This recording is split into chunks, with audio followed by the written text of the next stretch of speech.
Así que sin más dilación, pues me presento así porque habrá alguna persona que no sepa quién soy. Yo soy Manolo Copé, soy militante de la OAC y me tocó el sorteo pues, estar en la mesa presentando a Héctor y a Charo, que van a estar esta noche con nosotros compartiendo, y que después seguro por las caras que veo y por las personas y los colectivos que están aquí, que seguro que va a haber un diálogo rico y fecundo.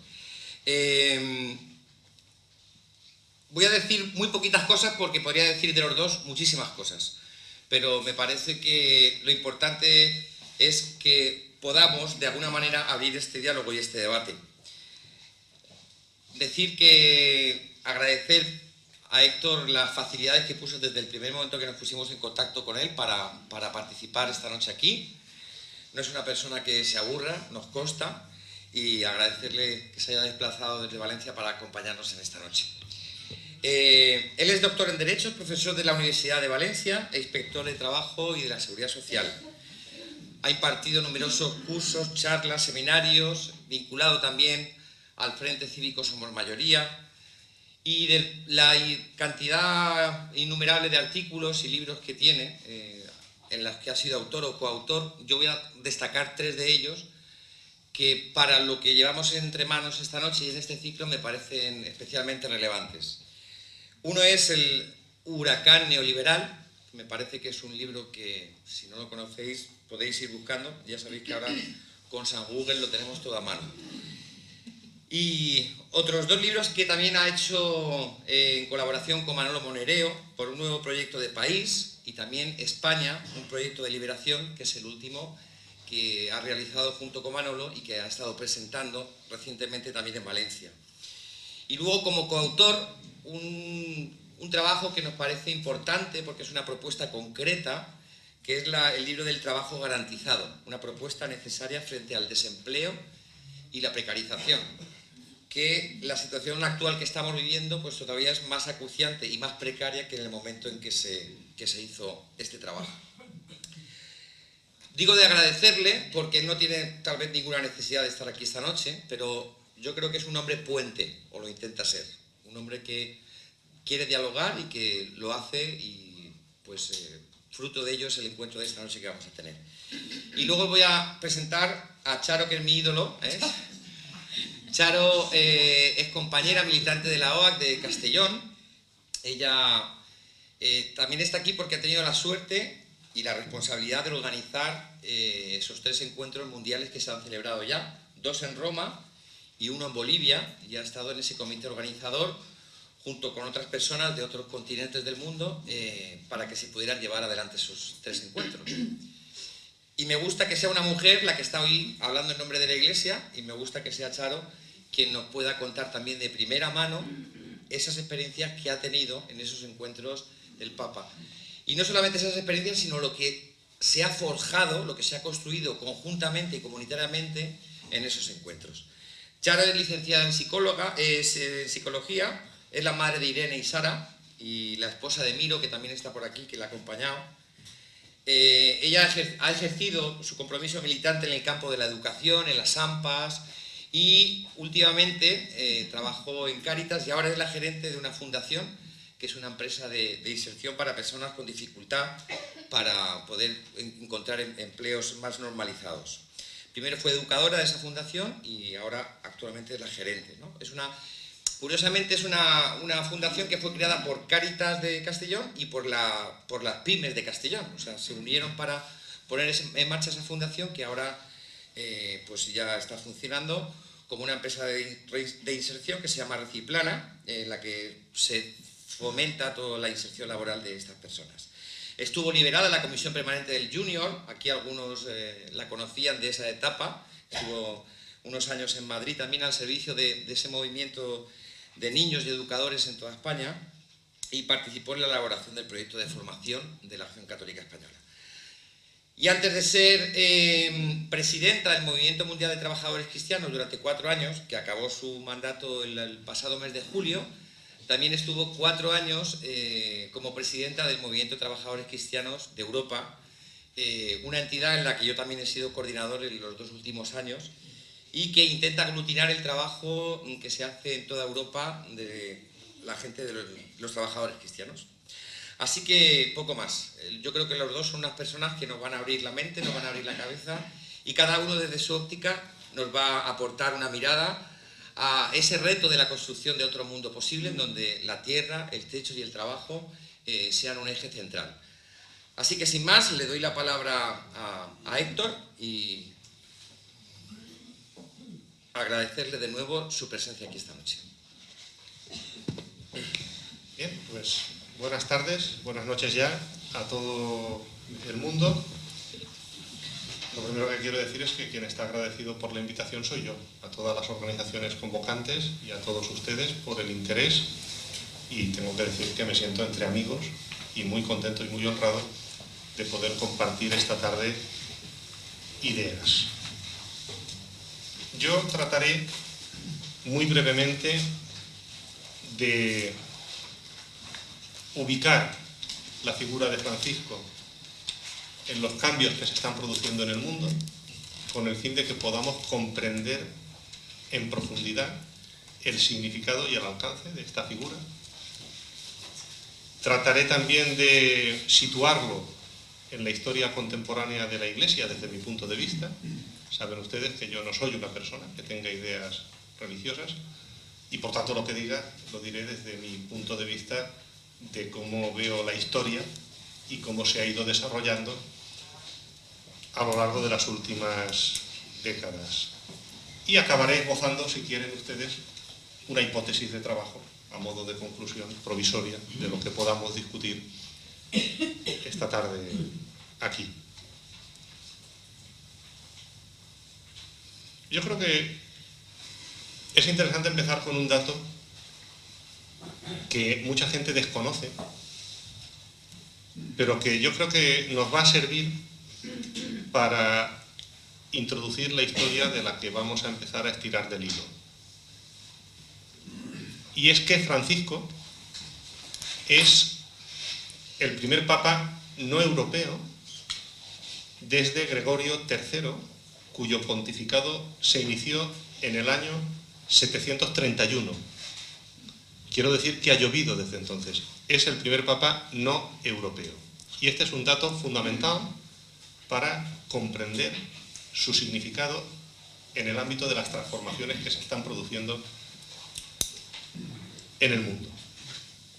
Empezaré invitándoles a ustedes a hacer una retrospección antes de entrar en Francisco, porque a mí me interesa que hoy a Francisco aquí se le entienda.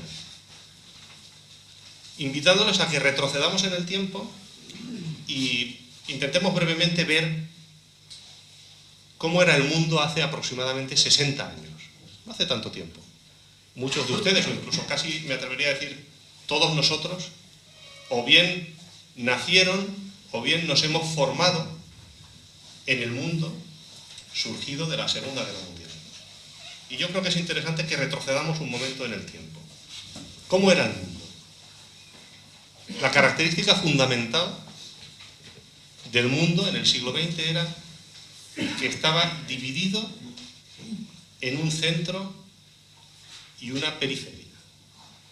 La característica fundamental, el eje vertebrador de la política mundial a lo largo del siglo XX fue el dominio sobre el mundo de un puñado de países occidentales que constituían el centro de la economía mundial y que controlaban al conjunto del planeta a través de tres mecanismos fundamentales, muy brevemente.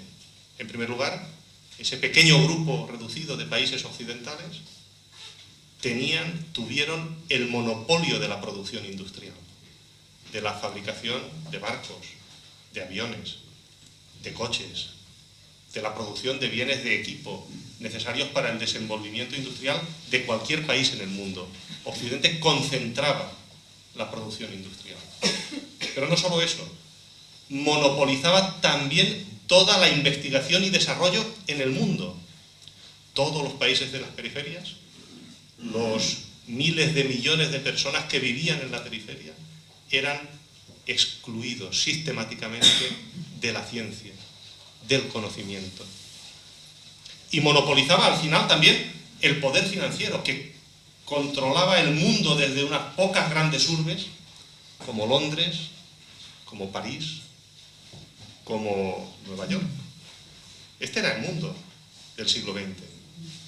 Enfrente o alrededor, una gigantesca periferia de países sumidos en economías de subsistencia, sistemáticamente saqueados por las potencias occidentales, postergados, con poblaciones humilladas y condenados al subdesarrollo, con poblaciones analfabetas y que morían y mueren de enfermedades curables. Piensen, por ejemplo, lo que era China antes de 1949. Lo que era una China que se repartían 6, 7 potencias extranjeras. Lo que era Vietnam, la Indochina francesa. Corea, una colonia japonesa. La India, la joya de la corona británica. Eran países subdesarrollados. En el siglo XVIII, China era todavía la primera economía del mundo. India era la segunda. A finales del siglo XIX, eran países sumidos en la postración y el subdesarrollo. Este es el mundo del siglo XX que hemos conocido. Ahora verán que enseguida voy a llegar a Francisco, pero déjenme que haga este pequeño recorrido porque es fundamental para comprender al primer papa no europeo desde Gregorio III. El mundo está cambiando de base. El mundo de hoy no tiene nada que ver con el mundo que hemos conocido durante el siglo XX y cada día tiene menos que ver.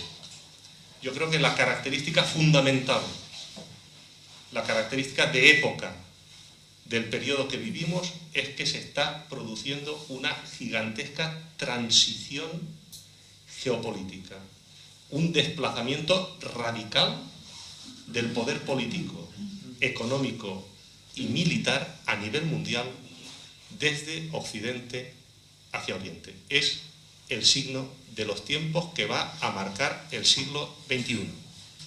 La emergencia en el centro de la economía mundial de un conjunto de países, de estados-continente con mucha población, con culturas muy arraigadas y con proyectos de desarrollo nacional al frente de los cuales se encuentra el Estado, como Rusia, como China, como la India, las periferias que están emergiendo y que están alterando de una forma radical el equilibrio de poder en el mundo.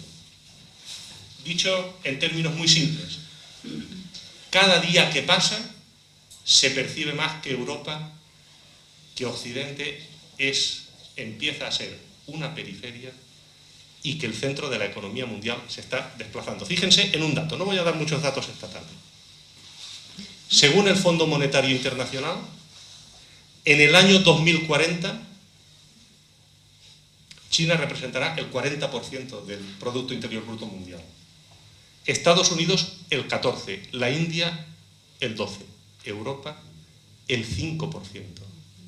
Porque Europa empieza a pintar muy poco en los asuntos mundiales, cada vez pinta menos y lo que opina Europa empieza a importarle a muy poca gente en el mundo. Esta es la cruda realidad de los fríos números que traducen esta transformación gigantesca que se está produciendo en el mundo. ¿A dónde quiero llegar?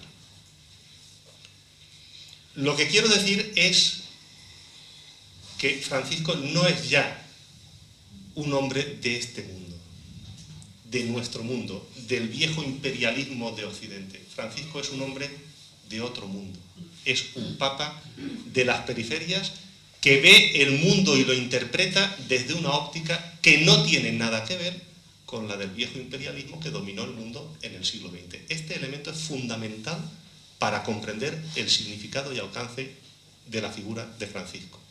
Y eso se percibe muy bien en lo que ha sido la política exterior vaticana, el giro copernicano de la política exterior vaticana desde el inicio del pontificado de Francisco. Podríamos citar muchos ejemplos, yo voy a citar algunos, luego si quieren podemos ver otros.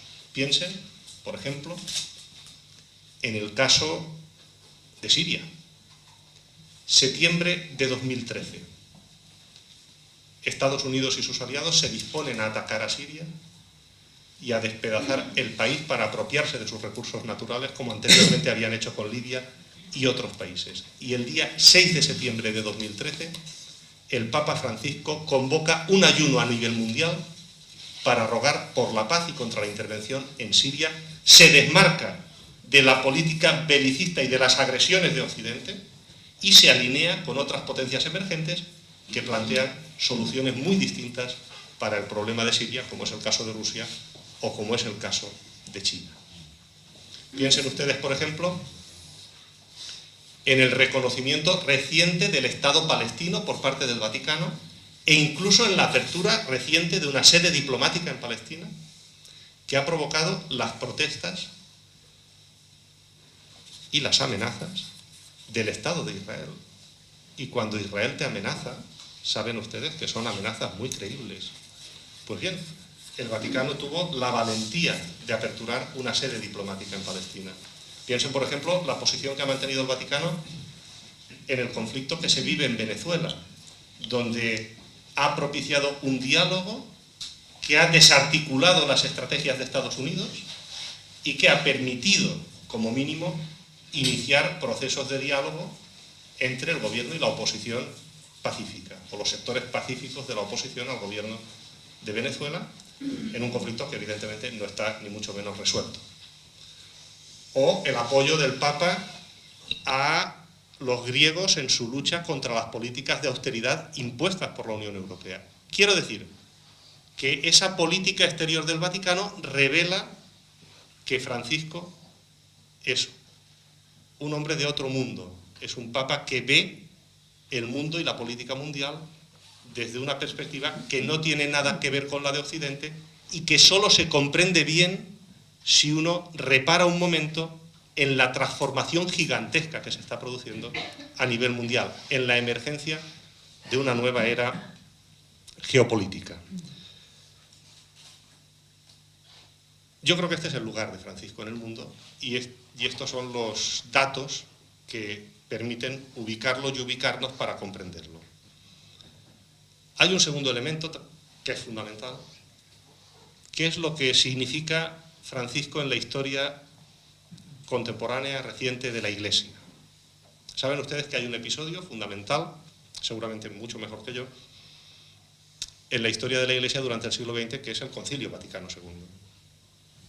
Concilio donde, por primera vez, a través del impulso de Juan XXIII, se plantean una serie de retos clave de la Iglesia, como la renovación de la liturgia, un nuevo ecumenismo y algo fundamental, un proceso de diálogo con los grandes retos del mundo contemporáneo. El Concilio Vaticano II supuso un giro importante en la historia de la Iglesia y Juan XXIII fue un papa fundamental en ese sentido, con una encíclica que cada día que pasa está cobrando un mayor valor y que es más interesante leer, que es Pacem in Terris, en la que hace una condena del concepto de guerra justa, porque sabe perfectamente que detrás de la idea de las guerras justas está el poder y está la ley del más fuerte.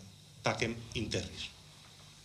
El Concilio Vaticano II, Juan XXIII es sucedido por Pablo VI, que continúa el Concilio Vaticano II, que continúa en esa línea aperturista, lo que se llamó el ayornamiento de la Iglesia en el siglo XX, y además plantea una encíclica que es muy conocida y que seguramente les suene a todos ustedes, que es fundamental, que es la Populorum Progressio, que introduce dos elementos clave que luego Francisco también ha ido desarrollando. El primero, el reconocimiento por parte de la Iglesia de la importancia de los derechos sociales y fundamentalmente del derecho de huelga. Lo que viene a reconocer la encíclica es el derecho de los trabajadores, de las trabajadoras, a organizarse y a unirse para conquistar sus reivindicaciones y mejorar sus posiciones colectivas en la sociedad. Dice una segunda cosa, y es que no es posible la paz universal y permanente sin justicia social. Se produce, por lo tanto, un cambio fundamental en la historia de la Iglesia. Saben que después de Pablo VI, estoy yendo de forma muy esquemática, viene el pontificado de Juan Pablo I, que dura 33 días y que muere en unas circunstancias que a día de hoy no han sido todavía aclaradas. Se han abierto investigaciones por parte de la Iglesia, no parece que hayan sido totalmente independientes, y hay quien sostiene, Coppola lo hace, en la película El Padrino 3, recuérdenlo ustedes, hay quien sostiene que a Juan Pablo I lo asesinaron. Bueno, no lo sabemos, sea como fuere, el caso es que después de Juan Pablo I, lo que se produce es un giro ultraconservador en la historia de la Iglesia, con Juan Pablo II en primer lugar y posteriormente con Ratzinger. Un giro de carácter reaccionario hacia un conservadurismo feroz en todos los aspectos y sobre todo atravesado por un elemento que es fundamental para comprender también a Francisco, atravesado por la corrupción. La corrupción. Después de Ratzinger, en un hecho que tampoco tiene precedentes desde hacía siglos, hay un papa dimitido, aparece la figura de Francisco. Este es el contexto. Yo creo que es muy evidente que Francisco entronca con esos momentos del siglo XX de ayornamiento de la Iglesia, con Pablo VI, con Juan XXIII, con el Vaticano II. Mi opinión es que Francisco va más allá, que de alguna manera se articula con estos sectores, pero yo creo que introduce dos elementos fundamentales de ruptura en los que me voy a centrar en la parte final de mi intervención y que quiero situar hoy aquí para que, si quieren ustedes, los discutamos. Yo creo que el primer elemento fundamental es la idea influida por la teología de la liberación de pecado estructural, de pecado social, podríamos decir, que Francisco intenta popularizar en su doctrina, que es algo muy sencillo de entender y que fundamentalmente consiste en lo siguiente. La frase de Francisco, que todos ustedes habrán escuchado, es que el capitalismo está matando a la gente. Lo repito, el capitalismo está matando a las personas, no lo digo yo, lo ha dicho Francisco. Y en un mundo en el que el sistema económico está matando a la gente de forma mucho más eficaz que lo hacen las personas, no tiene sentido reducir la idea de pecado a un aspecto puramente individual. O dicho de otra forma, la cuestión no es la responsabilidad que cada uno de nosotros tenemos hacia nosotros mismos, sino también la responsabilidad que tenemos hacia el sistema económico, hacia las estructuras que están matando a la gente. La cuestión no es solo no matar, que también, sino qué hacemos con un sistema económico que mata a las personas de forma mucho más eficaz que las propias personas. Este es el planteamiento fundamental. Se puede explicar muy fácilmente con algún ejemplo. No sé, estos aparatitos, los móviles que todos manejamos, saben ustedes que sus baterías se fabrican con un mineral raro que se obtiene en el centro de África que se llama coltán. Bueno, la extracción del coltán por parte de las grandes multinacionales ha provocado fundamentalmente tres cosas. Un genocidio laboral por la manera en la que se extrae, una catástrofe ecológica y una guerra en la que llevan muertos varios millones de personas. La cuestión no es no llamar por el móvil o llamar menos por el móvil para no ser cómplices de la matanza. La cuestión es qué hacemos con las estructuras económicas que están provocando esta matanza. Este es el problema real. Esta es la idea de pecado estructural. Podemos aterrizarlo, si quieren, un poco más en nuestro contexto. Piensen, por ejemplo, en la reforma laboral. Yo les animo a que hoy, cuando lleguen a casa, le pregunten a sus hijos, a los jóvenes, a sus nietos, a personas jóvenes que tengan alrededor, ¿qué les pasa en las entrevistas de trabajo? ¿Cuál es el mercado de trabajo en el que tienen que sobrevivir? Ellos ya no tienen mecanismos para controlar su vida laboral. ¿Cómo trabajan? ¿Cuánto trabajan? ¿En qué condiciones trabajan? Ellos ya no tienen la protección del Estado social, ya no tienen derechos sociales. En el mercado de trabajo que se ha construido a lo largo de los últimos años, los jóvenes son pobres. Y su futuro es la pobreza, la precariedad, o en su caso la emigración y el desarraigo. Esta es la realidad. La cuestión no es No, yo no exploto a nadie porque soy funcionario o porque soy profesor, o yo incluso trato bien a mis trabajadores. La cuestión no es esa. La cuestión es qué hacemos con las estructuras económicas que están matando a las personas. Este es el problema real. Esta es la idea de pecado estructural que Francisco está intentando popularizar. Y un segundo elemento que es fundamental, y lo comento de pasada, pero con un mínimo detenimiento, que es muy importante. Yo les recomiendo a todos ustedes, si no lo han hecho ya, la lectura atenta de Laudato Si, una de la encíclica más importante de Francisco, en la que plantea una idea muy sencilla, y es que atravesamos una crisis ecológica global que está poniendo en cuestión las condiciones que hacen posible la vida sobre la Tierra. Esta es la idea fundamental. Y que la posibilidad real de un colapso ecológico planetario pone en cuestión el futuro del capitalismo y condiciona las posibles alternativas que podamos discutir. A partir de la idea fundamental de huella ecológica, que pone en relación la capacidad de cualquier territorio de generar recursos con la demanda de recursos de ese mismo territorio, llegando a la conclusión de que si nosotros quisiéramos extrapolar nuestros patrones de vida y de consumo al conjunto de la humanidad, necesitaríamos 4 planetas y medio. Es absurdo. Aún más, en el año 2030, para mantener los actuales patrones de vida y de consumo, serán necesarios 2,8 planetas como la Tierra. Es absolutamente insostenible. Es la realidad. Los datos, lo que nos dice la ciencia. Las consecuencias están a la vista de todos, las conocen ustedes. El cambio climático, la posibilidad de que la acumulación de gases de efecto invernadero acabe produciendo una alteración del clima con consecuencias catastróficas para la vida sobre la Tierra, fenómenos como la desertización, la acumulación de residuos tóxicos, etcétera, etcétera, etcétera.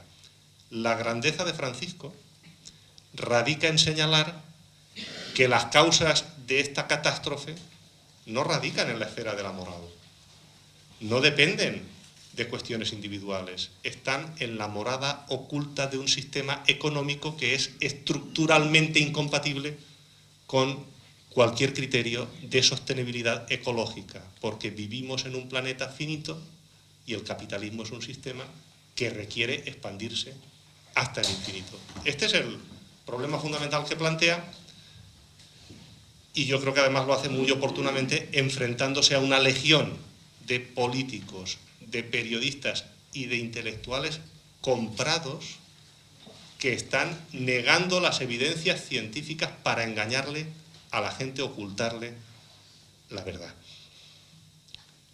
Termino. He intentado reflexionar someramente sobre Francisco en el mundo, sobre Francisco en la Iglesia, cuáles son los puntos de ruptura, y acabo con una hipótesis de trabajo, ¿no? Yo no sé si Francisco va a conseguir todos sus objetivos. Yo creo que si sobrevive, va a lograr una gran transformación en la Iglesia. Una transformación desde el punto de vista social, desde el punto de vista ecológico, en lo que atañe a la situación de la mujer en la Iglesia. Yo creo que va a hacer una gran transformación en la Iglesia. No sé si lo va a conseguir. Tiene una oposición feroz, draconiana, dentro y fuera de la Iglesia. No lo sabemos en qué puede desembocar. Si lo consiguiera, sabemos una cosa, y es que habrá una diferencia fundamental entre el siglo XX y el siglo XXI. Y es que demasiadas veces durante el siglo XX la Iglesia se comportó como un verdugo. Si Francisco triunfa, en el siglo XXI bien pudiera ser que la Iglesia, como los primeros cristianos, fuera capaz de desafiar al poder. No sabemos lo que va a pasar, porque no somos adivinos. Mi hipótesis, ¿cuál es? Que Francisco ha desencadenado fuerzas dentro y fuera de la Iglesia que ya van más allá de Francisco y que no se van a poder detener. Mi hipótesis es que la evolución del mundo crea las condiciones para la constitución de una gran alianza entre creyentes y no creyentes para cambiar este mundo de base, para que los nada sean todo y para transformar radicalmente una sociedad injusta y odiosa que resulta insoportable. Seguramente muchos de ustedes podrán participar movidos por convicciones religiosas por las que yo tengo un profundo respeto. Otros lo haremos por convicciones éticas, pero todos podemos compartir la esperanza de Francisco en un mundo más justo e igualitario. Decía hace poco Francisco, y con esto termino ahora sí, una frase que asombró al mundo. Dijo: los comunistas piensan como los cristianos. Lo recuerdan ustedes, ¿no? Bien, que es lo mismo que decir que los cristianos piensan como los comunistas. Ya saben ustedes que el orden de los factores no altera el producto. Pues bien, pensando en esa frase de Francisco, fui capaz de percibir la conexión profunda entre los ideales emancipadores de la humanidad y los planteamientos de Francisco. Al final, Francisco, ¿qué nos está diciendo? Que no tenemos tiempo, que hay que cambiar ya este mundo, que tenemos que actuar, que nos unamos, que hagamos esa alianza y que constituyamos un movimiento político para liquidar las estructuras que están matando a la gente. Recuerden la tesis 11 sobre Feuerbach de Carlos Marx, cuando dijo aquello de que hasta ahora los filósofos se han ocupado de interpretar el mundo, pero lo que tenemos que hacer es cambiarlo. Muchas gracias.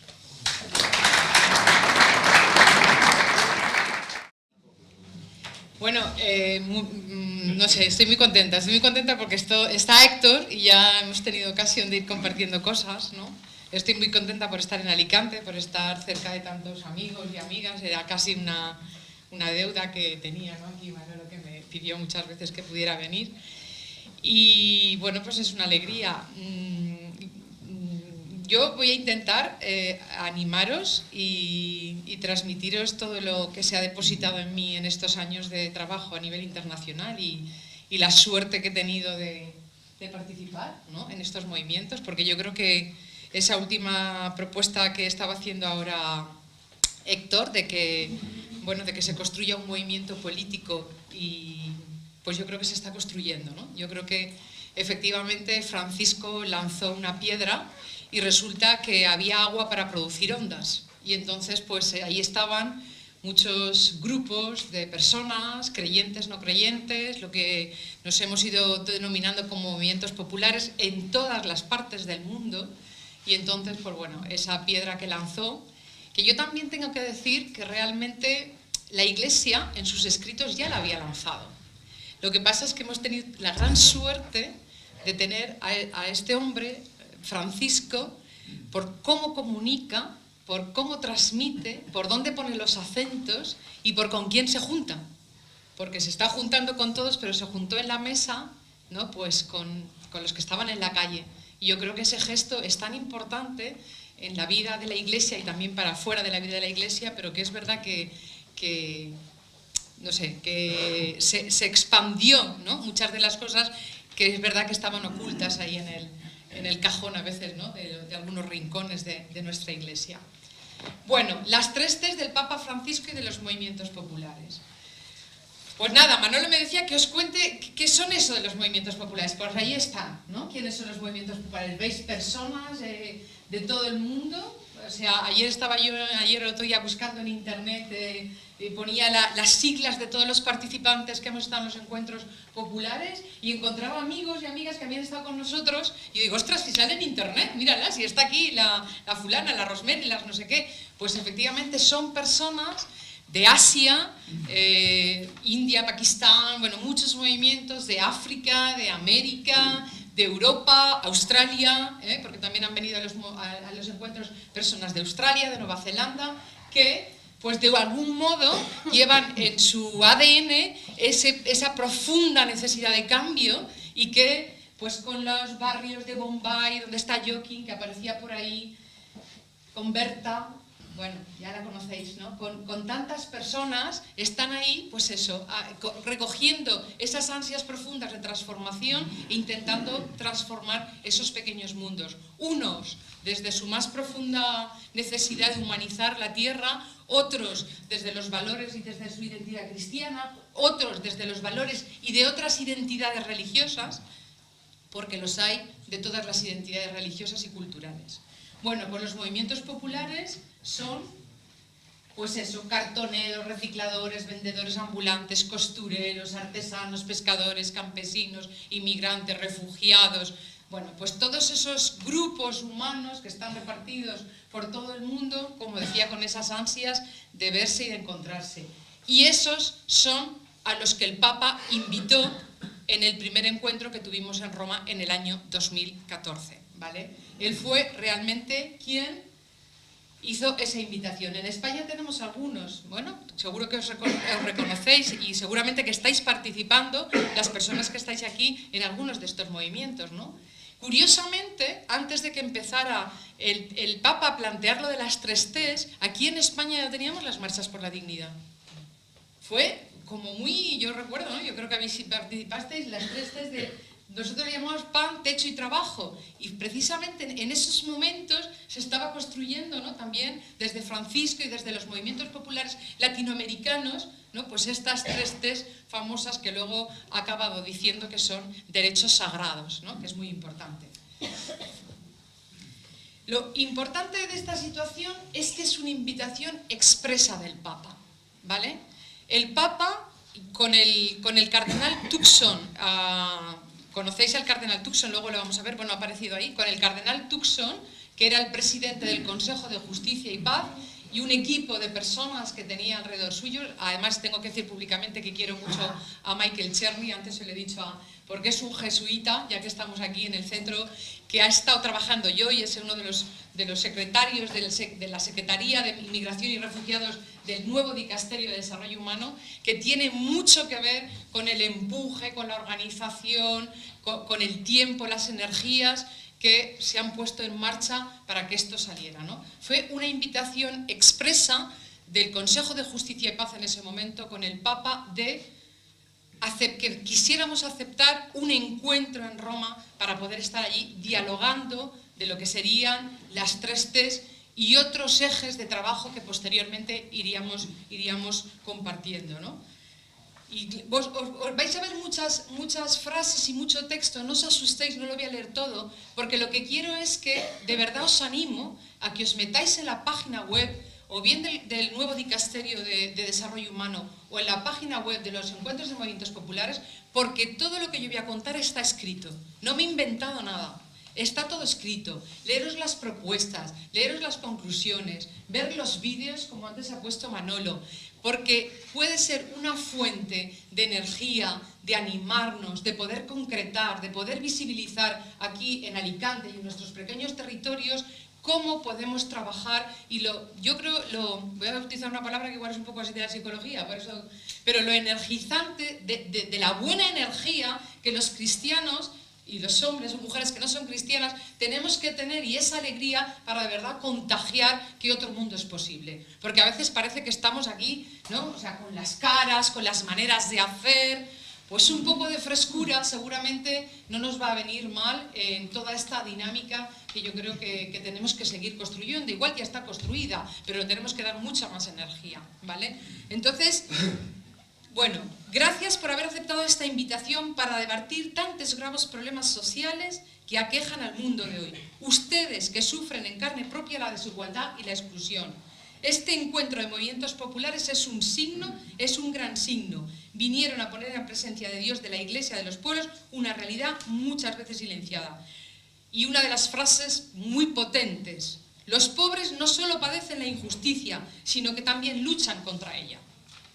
Y acabaría diciéndonos que sin nosotros, sin los pobres, sin la gente, no es posible el cambio de esta sociedad. Yo lo dejo ahí, hay muchas cosas que se pueden reflexionar, pero para que veáis. Otra de las cosas importantes que yo creo que en la línea de lo que Manolo nos planteaba, cuáles son esas propuestas sociopolíticas, ¿no?, que realmente está haciendo Francisco. Insisto, yo Héctor, hay una encíclica que justo es de Benedicto XVI, que me encanta, aparte de la Laudato Si, y es la Caritas in Veritate. La Caritas in Veritate es una encíclica extraordinaria, que ya habla de todas esas cosas, pero curiosamente Benedicto XVI pues no era un hombre con la energía que tiene Francisco, y probablemente por ese contexto, ¿no?, eclesial en el que estábamos viviendo, no fue capaz o no tenía las herramientas a su lado para de verdad poner y decir, escuchar, fijaros. Y eso es toda una tradición que viene de la Iglesia y que es cierto que ha estado oculta muchos años. Pero la Caritas in Veritatis para mí es una encíclica extraordinaria. Es verdad que la Laudato Si da un salto y pone encima de la mesa, señores, que el mundo se acaba si no lo cuidamos. Y esta es nuestra casa. Pero realmente hay toda una tradición espectacular. Y lo dice el Papa.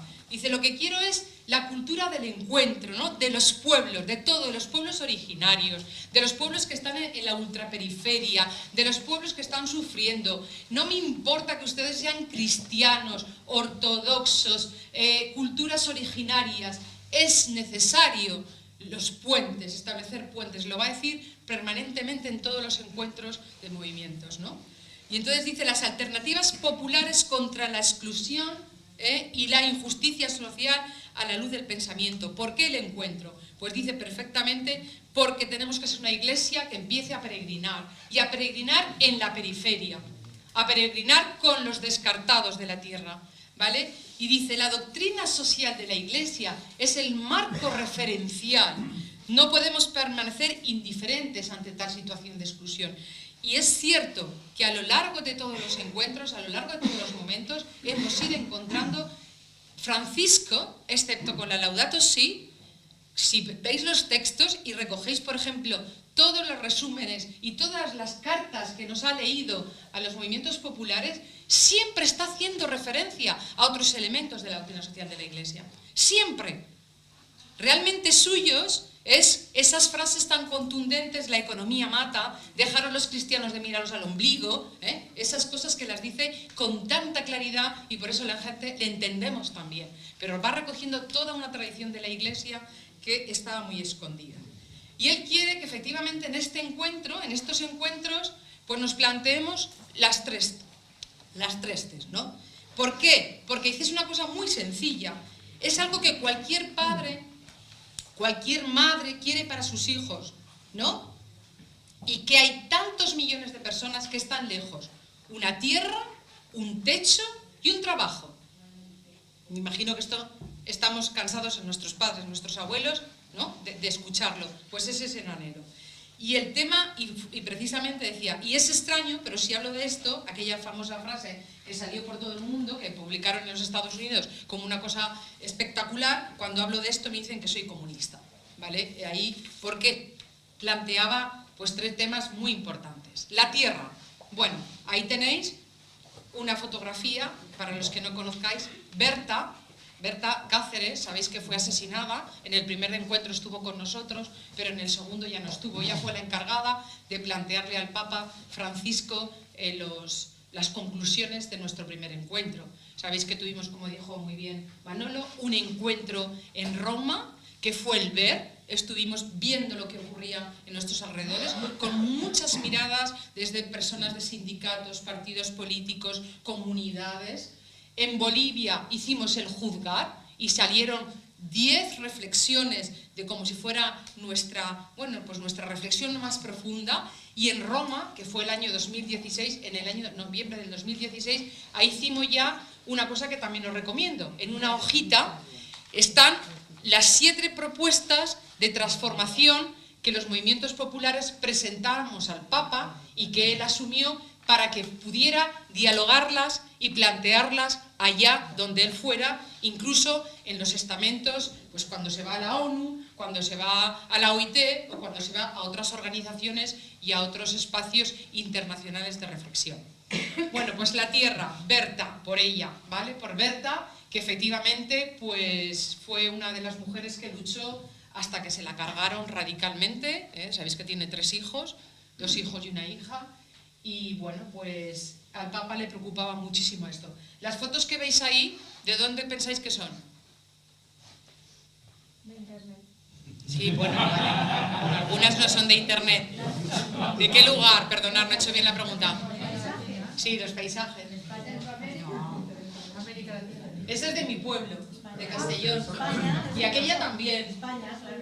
Aquella de Berta y de los amigos de Berta del Copín son eso es de duras, ¿vale? Quiero decir que la situación del tema de la tierra, evidentemente, cuando a los campesinos les están robando la tierra, porque Marta murió porque quería que no se hiciera una presa en un río donde sus compañeros de las comunidades estaban sacando los peces para comer, ¿vale? Por eso la mataron, así de claro, ¿vale? Pero es que esto que ocurre en Castellón, en Valencia, en Alicante o donde entre otro lado, estamos en una situación semejante. Lo que pasa es que nosotros nos convertimos en un poco más industriales y ahora las naranjas las tenemos a patadas y no hace falta que comamos de ellas porque ya tenemos otros métodos de subsistencia. Pero hay millones de personas que los únicos medios de subsistencia son esos cachitos de tierra. Y eso, pues no os tengo que contar, pues todas las personas que están luchando por esos cachitos de tierra, pues el Papa efectivamente eleva a derecho sagrado, ¿no?, el derecho a la tierra. Esto es muy importante, ¿eh? Elevar a derecho sagrado el derecho a la tierra. Yo no soy teóloga, pero invitaría a profundizar en este tema y a plantear cosas tan contundentes como el hambre es criminal, la alimentación es un derecho inalienable. Por favor, le dice a los campesinos, sigan con su lucha por la dignidad de la familia rural, por el agua, por la vida, para que todos puedan beneficiarse de los frutos de la tierra. A mí me parece que eso es importante. Una de las cosas que yo más he descubierto y que me ha alegrado que me lo hayan inyectado son nuestros compañeros de América del Sur y también la gente de India, esa relación que tiene con la tierra.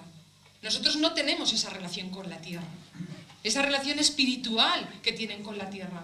Y eso es fundamental. Desgraciadamente yo creo que los europeos, y creo que lo puedo decir, lo hemos perdido. Y vamos a ver cómo, si no somos capaces de reconocer a la tierra, ¿no?, pues como esa hermana, ¿no?, que dicen ellos, como la madre tierra, pues realmente, si no lo hacemos desde esa espiritualidad profunda, nos va a dar igual seguir echando los plásticos a los sitios que no son contenedor. Porque es alucinante todavía en las familias una cosa tan tonta como reciclar, que es súper tonta, parece, pues no lo hacemos. Porque además tenemos la excusa de que yo lo hago, pero luego los que vienen detrás, como no lo hacen, ¿para qué lo voy a hacer? Entonces, quiero decir que, bueno, a lo mejor Berta tenía que realmente luchar por esas cosas que ella planteaba, pero igual nosotros aquí tenemos que tener otro tipo de comportamientos y de compromisos en nuestra lucha por el tema de la tierra. Y es muy importante que seamos capaces de discernir hoy cuáles son nuestros comportamientos. Estoy hablando seguramente de algunas tonterías, pero son más importantes de lo que parece. Más importantes de lo que parece. Yo me enfado mucho con mis hermanos cuando no reciclan. Muchísimo me enfado. El otro día visteis el programa de los plásticos. Pues el que lo vierais es para ponerse los pelos de punta, ¿vale? Bueno, pues la tierra, ¿no? La tierra, tan importante como derecho. El techo, también, ¿dónde pensáis que de dónde son esas fotos? Esa es de Sevilla, de mi amigo Alfonso. ¿Vale? Es decir que, bueno, pues ahí hay, ahora veréis donde el papá estaba, en la villa en la que él solía pasear cuando estaba por allí, por Argentina, ¿no? El techo, pues efectivamente el techo, una casa para cada familia, ¿vale? Eso es fundamental, pero además el Papa plantea algo más, el techo como hogar, el barrio como comunidad, o sea, está planteando muchísimas cosas y entonces pues hace una crítica muy seria al tema de que tenemos ciudades que ofrecen innumerables placeres y bienestar para una minoría feliz, pero se le niega el techo a miles de vecinos y hermanos nuestros, incluso a los niños, y se le llama elegantemente las personas en situación de calle. ¿Vale? Y entonces plantea pues, que vivimos en ciudades con torres, con centros comerciales, pero efectivamente cuando llega hay un asentamiento, no hay ninguna duda en que pase una pisonadora.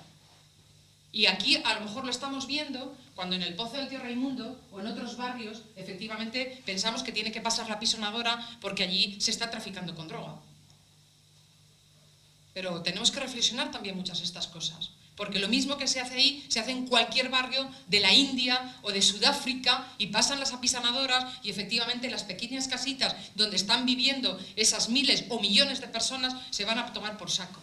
cuando no se mantienen, pues como las viviendas que... Es que se ve un poco mal la foto. Esa es una vivienda, una de las zonas donde vive Yoki, el compañero de la India. ¿Vale? Donde están trabajando. Esa era donde estaba el Papa Francisco, en Argentina.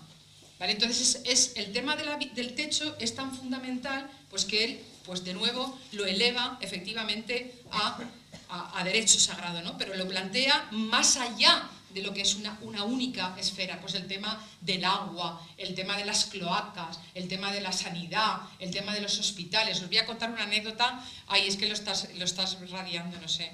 Bueno, no, da igual, no os la cuento. Luego os la cuento.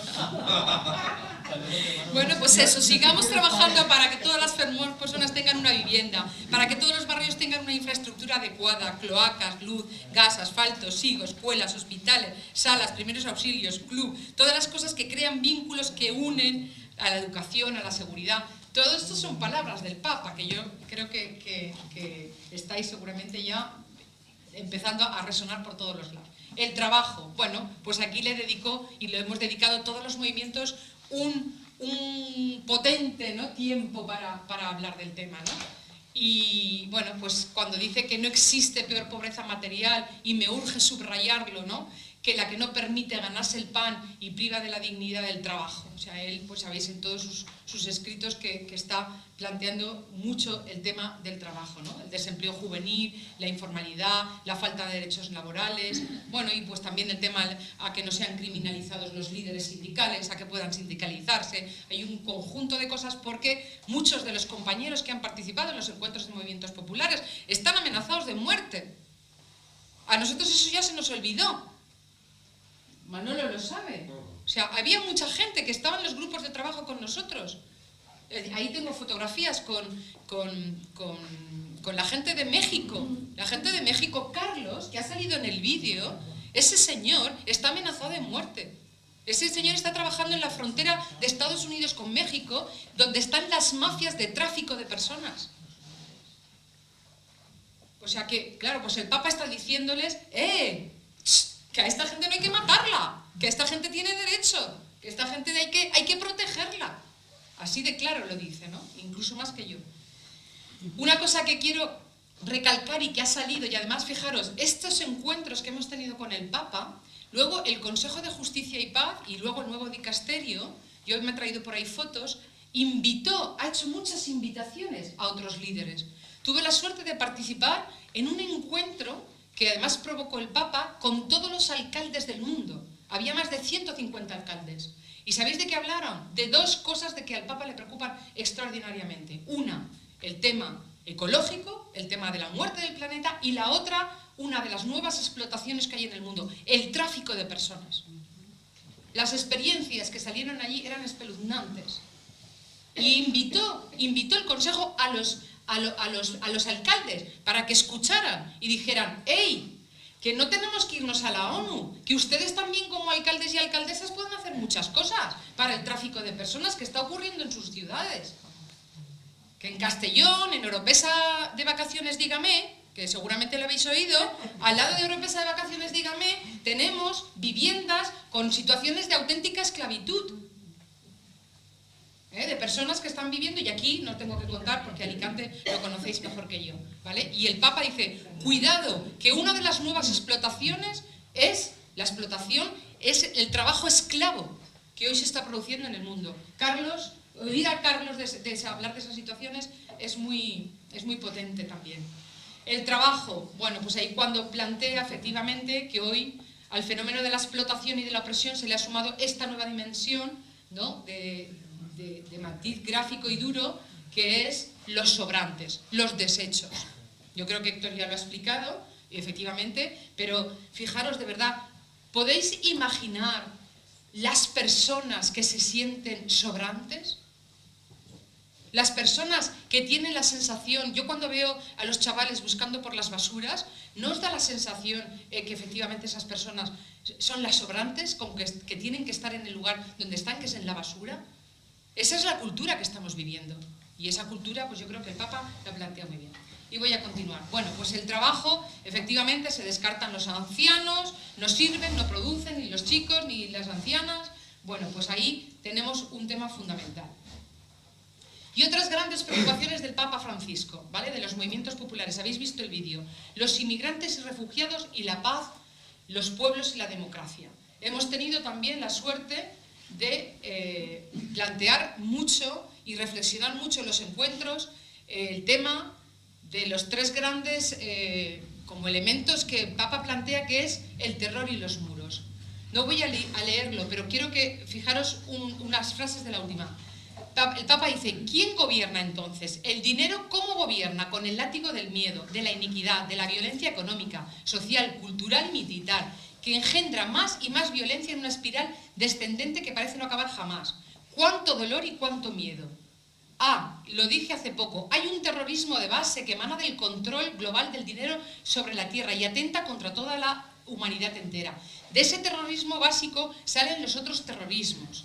Y dice: es cierto, hay pequeños grupos fundamentalistas en todos los lados, pero el terrorismo empieza cuando has desechado la maravilla de la creación, del hombre y la mujer, y has puesto allí el dinero. Este sistema es terrorista. ¿Vale? La línea que ha explicado antes. Otra de las cosas, la necesidad de que las tres T's sean un espacio de crear los puentes, ¿no? Los puentes entre los pueblos, como decía antes. Y bueno, es que realmente cada frase que plantea y cada de los encuentros que hemos tenido y las cartas que nos ha planteado realmente son espectaculares. No me da tiempo a leerlos, pero os animo. Y el tercero, la bancarrota de la humanidad y el salvataje, el drama de la inmigración y de los refugiados. Bueno, pues toda la reflexión que hace lo habéis visto en Lampedusa, lo habéis visto en el discurso en un montón de sitios, ¿no? Cuando salió también, cuando se fue a la ONU, cuando ha venido a Europa.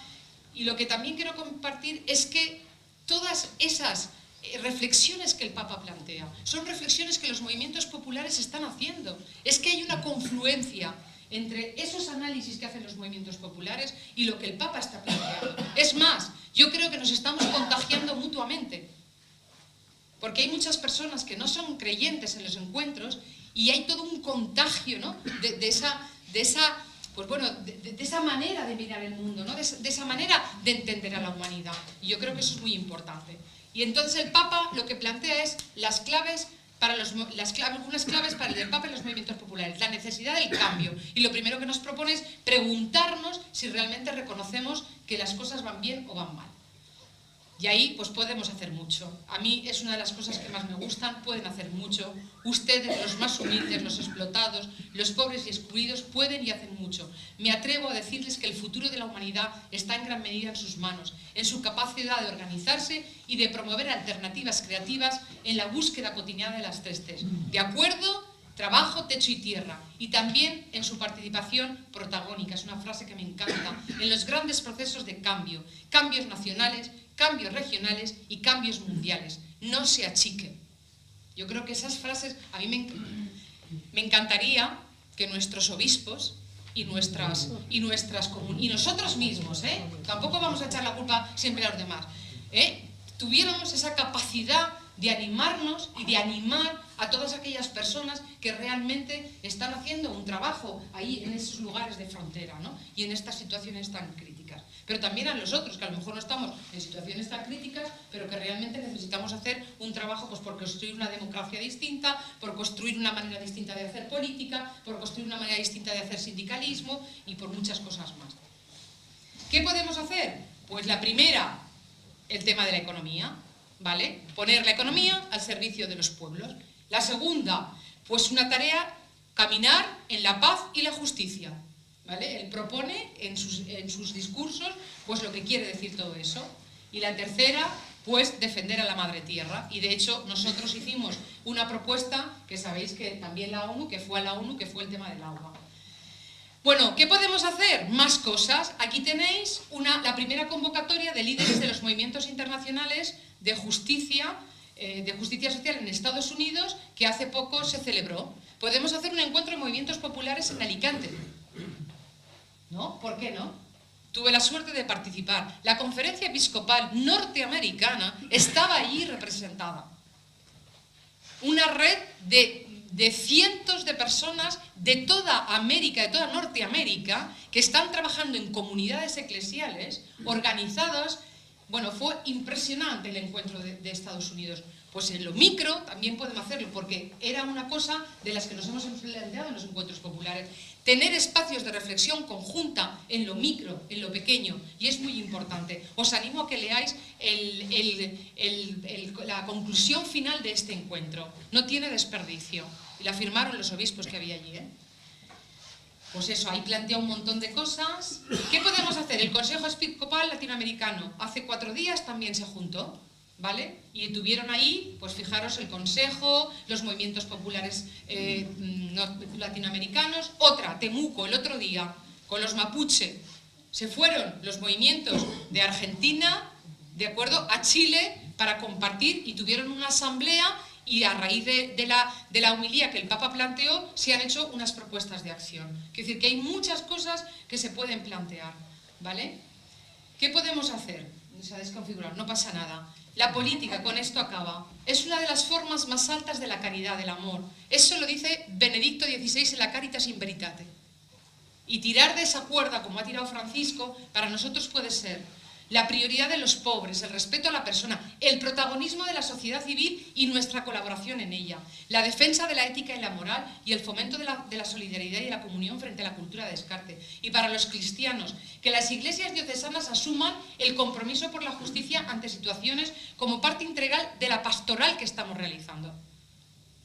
Muy importante la pastoral con la inmigración, la pastoral obrera. Bueno, yo sé que aquí estáis trabajando mucho en ese sentido, ¿no? Potenciar los movimientos laicales que están realizando su quehacer apostólica en todas estas situaciones y construir caminos junto con, cuando digo junto con, estoy hablando junto con la sociedad civil, pero también junto con todas aquellas personas que están viviendo de primera mano. No es vamos a trabajar para, sino yo creo que aquí tenemos que hacer una gran tarea de reflexión. Yo trabajo en Cáritas. Y yo creo que tenemos que hacer una gran tarea de reflexión del trabajar para y el trabajar con. En nuestros procesos de trabajo, en cómo animamos, en cómo ayudamos y en qué papel estamos dándonos a todas las personas que estamos viviendo ahí en esa manera de hacer.